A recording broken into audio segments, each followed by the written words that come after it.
श्री स्वामी समर्थ. सर्व आत्म्यांना माझा नमस्कार.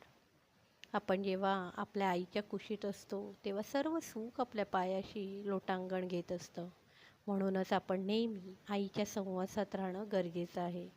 आताचं जे नकारात्मक वातावरण आहे त्या ऊर्जेमध्ये न अडकता आध्यात्मिकतेच्या सकारात्मक ऊर्जेला प्राप्त करून घ्यावं, जेणेकरून आपण आपलं आयुष्य सुखी व्यतीत करू शकतो.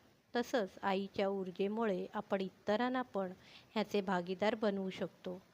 आईच्या लीला इतक्या आहेत की त्या शब्दात सांगून कळणार नाही. त्यासाठी त्या आपण स्वतः अनुभवायला हव्या. आणि हे अनुभव आपल्याला तेव्हाच येतील जेव्हा आपण आपल्या आईच्या अगदी जवळ असू. आईवरचं प्रेम, निष्ठा, श्रद्धा, विश्वास इतका अतूट हवा की कोणत्याही गोष्टींमुळे त्याला तडा जाता कामा नये.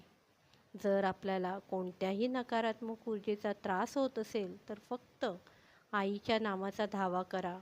थोड्याच वेळात आपल्याला त्या नामाची प्रचिती आल्याशिवाय राहणार नाही.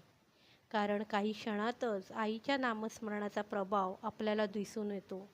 पण ह्यासाठी आपलं मन निर्मळ, स्वच्छ व प्रामाणिक असणं गरजेचं आहे.